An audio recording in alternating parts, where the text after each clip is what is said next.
छोटा सा शहर हुआ करता था। उस शहर में एक बड़ी मशहूर मार्केट लगती थी। उस मार्केट में हर तरह की दुकानें थीं और जगह जगह खाने पीने की चीज बेचने वाले ठेले लगे थे। वहाँ हमेशा खाने पीने वालों की भीड़ लगी रहती थी, पर सबसे ज्यादा भीड़ एक छोले कुलचे वाले के पास लगी होती थी। उसका नाम रामचंद था। रामचंद के छोले कुलचे सब जगह बेहद मशहूर थे। लोग दूर दूर से उसके छोले कुलचे खाने आते थे। रामचंद छोले कुलचे बेचकर काफी अच्छा कमा लेता था। एक दिन की बात है, जब रामचंद के ठेले के पास से सोनचंद गुजर रहा होता है। उसके ठेले पर इतने ग्राहक देखकर उसे बड़ी जलन होती है। वो अपने घर वापस आ जाता है और अपनी पत्नी शीला को अपने भैया के बारे में बताने लगता है। अरे भैया, नोट छाप रहे नोट। पता है कितनी भीड़ थी उनकी दुकान पर। मैं तो देखकर हैरान रह गया।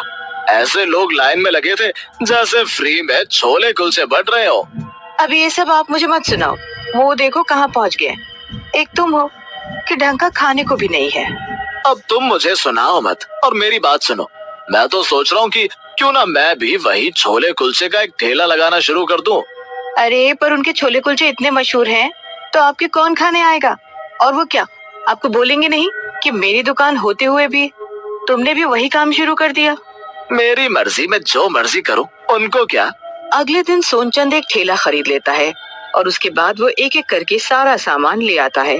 दोनों पति पत्नी मिलकर सारी तैयारी कर लेते हैं और फिर सोनचंद ठेला लेकर उसी बाजार में अपने भैया के सामने जाकर खड़ा हो जाता है। सोनचंद को छोले कुलचे के ठेले के साथ देख रामचंद तो एकदम चौंक जाता है। अब ग्राहक आने लगते हैं, पर सब रामचंद के ठेले पर ही जाकर छोले कुलचे खाने लगते हैं। सोनचंद की दुकान पर बस इक्का दुक्का लोग ही जाते हैं। ये क्या हो रहा है? मेरे पास तो कोई आ ही नहीं रहा। मुझे तो कुछ सोचना पड़ेगा। सोनचंद काफी देर तक सोचता रहा और फिर अपने ठेले पर एक बोर्ड लगा देता है जिस पर लिखा होता है कि एक प्लेट छोले कुलचे के साथ एक प्लेट मुफ्त। रामचंद को ये देखकर बिल्कुल अच्छा नहीं लगता कि उसका भाई सारे ग्राहक अपनी तरफ करने के लिए ऐसी ऐसी तरकीब निकाल रहा है। अब सब लोग फ्री के चक्कर में रामचंद का ठेला छोड़कर सोनचंद के ठेले पर जाने लगते हैं। सब लोग एक प्लेट के पैसे देकर 2 प्लेट ले तो लेते हैं, पर वो छोले कुलचे रामचंद के छोले कुलचे के आगे कुछ भी नहीं होते। अरे भाई, जो स्वाद रामचंद के छोले कुलचे में है वो बात इसमें नहीं। क्यों भाई, इनमें क्या कमी है? भाई स्वाद की बात है। देख, अब सामने सामने 2 ठेले हैं तो ग्राहक चाहे पैसे फालतू दे देगा, पर खाएगा बढ़िया और स्वादिष्ट चीज। अगर रामचंद का ठेला यहाँ नहीं होता तो बात अलग थी, पर जब हमें पता है कि तुमसे बढ़िया छोले कुलचे सामने वाला बना रहा है तो कोई यहाँ क्यों आएगा? सोनचंद के दिमाग में यही बात बैठ जाती है। अगले दिन सोनचंद अपने भाई के ठेले पर चुपके से जाता है और छोले में कुछ मिला देता है। उसके बाद जो भी रामचंद के छोले कुलचे खाता है बीमार पड़ जाता है। सोनचंद तो बड़ा खुश होता है और उसके मन में लड्डू फूट रहे होते हैं। हर दिन सोनचंद अब यही काम करता है। वो रोज रामचंद के छोले में कोई चीज मिला देता है जिसके कारण लोग बीमार होने लगते हैं। एक दिन रामचंद की दुकान पर कुछ लोग गुस्से में लाठी डंडे लेकर आते हैं और सब तोड़ फोड़ कर देते हैं। ये सब तोड़ फोड़ क्यों कर रहे हो? तेरे छोले कुलचे खाकर मेरा बच्चा इतना बीमार हो गया कि आज वो कोमा में है। मैं तो आज तुझे जान से मार डालूंगा। अरे ऐसे कैसे हो सकता है? मैं तो एकदम बढ़िया छोले कुलचे बेचता हूँ, ऐसा नहीं हो सकता है। वो आदमी इतना गुस्से में होता है कि रामचंद की एक नहीं सुनता और उसे मारने लगता है। तभी वहाँ कुछ और लोग आ जाते हैं और वो भी रामचंद पर चिल्लाने लगते हैं कि उसके छोले कुलचे खाकर उनके घर वाले हॉस्पिटल में पड़े हैं। सब लोग उसकी पूरे बाजार में खूब बेइज्जती करते हैं। रामचंद बेचारा ये सब सहन नहीं कर पाता और उसी रात आत्महत्या कर लेता है। अब अगले दिन उसका ठेला ही नहीं लगता, जिस कारण सब लोग बस सोनचंद की दुकान से ही छोले कुलचे खाने शुरू कर देते हैं। रामचंद की आत्मा को अभी मुक्ति भी नहीं मिल रही होती। वो मरने के बाद भूत बनकर वहीं अपने ठेले के पास भटकता रहता है। आखिर मेरे साथ ऐसा क्यों हुआ? भगवान चाहे मुझे कम जिंदगी देता, पर कम से कम इज्जत की तो देता। पता नहीं लोग आखिर कैसे मेरे छोले कुलचे खाकर मरने लगे थे, जबकि मैं तो हर चीज इतनी अच्छी लाता था। फ्री में पैसे कमाने का आसान तरीका, रीसेलिंग करो और घर बैठे 52,000 तक कमाओ। देखो मेरे भाई का ढाबा कितना अच्छा चल रहा है और मेरा ठेला कैसा खाली पड़ा है। भूत वहाँ खड़े सब देखकर दुखी हो रहा होता है कि इतने में शीला सोनचंद के पास आती है। अरे ये देखो तुम्हारे भाई का ठेला कैसे पड़ा हुआ है। मुझे तो लगा ही नहीं था कि तुम इतना बड़ा काम कर पाओगे, पर तुमने तो कर दिखाया।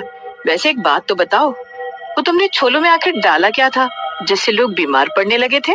अरे वो मैंने एक आदमी से केमिकल लिया था और उसे छोलों में मिला दिया, उसी की वजह से कमाल हुआ है। और मैंने तो सोचा था भैया अपना ठेला लगाना बंद कर देंगे, पर उन्होंने तो आत्महत्या ही कर ली। अब देखो मेरा ठेला कितना बढ़िया चल रहा है। शीला वहाँ से चली जाती है और रामचंद का भूत वहाँ खड़ा सारी बात सुन लेता है। ये सब सोनचंद का किया कराया था। मेरा भाई, मेरा अपना सगा भाई, ठीक है, ये मुझसे बात नहीं करता था, मेरे सामने वही काम भी शुरू कर दिया जो मैं करता था, पर मुझे तो यकीन ही नहीं हो रहा कि ये मेरे साथ इतना बुरा कर सकता है और मेरे मरने पर ये हंस रहा है। मैं इसे नहीं छोड़ूंगा। रामचंद के भूत को अपने भाई पर बहुत ज्यादा गुस्सा आ रहा था। उसने उसको अच्छा सबक सिखाने की ठान ली थी।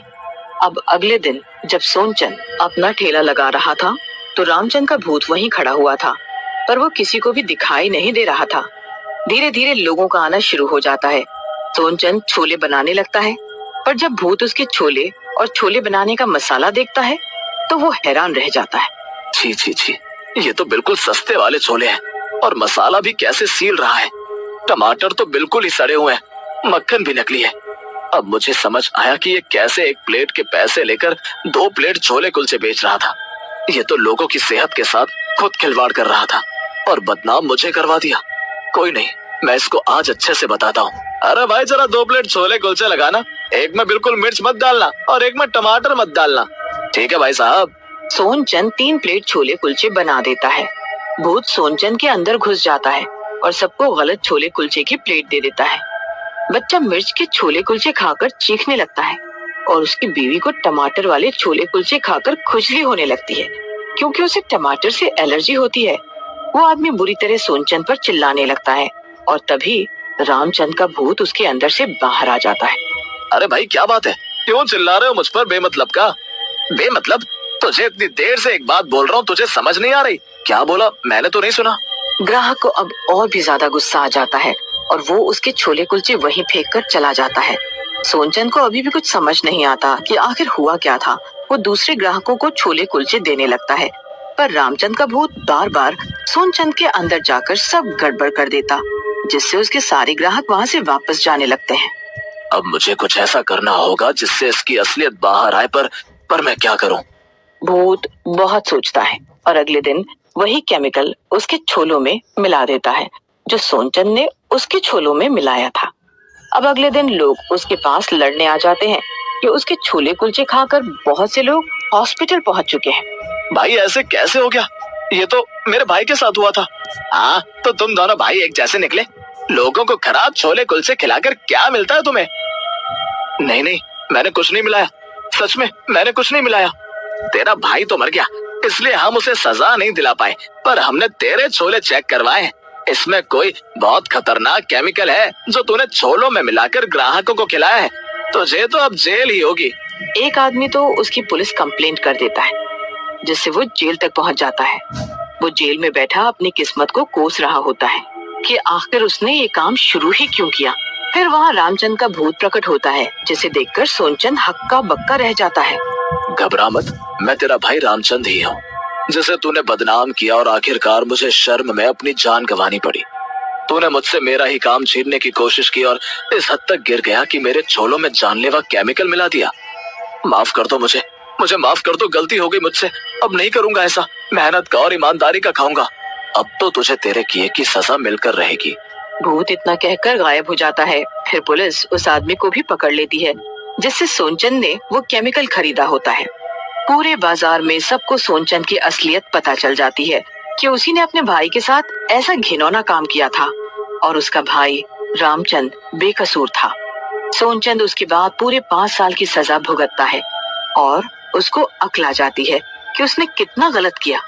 रामचंद की आत्मा को अब शांति मिल जाती है और वो चला जाता है।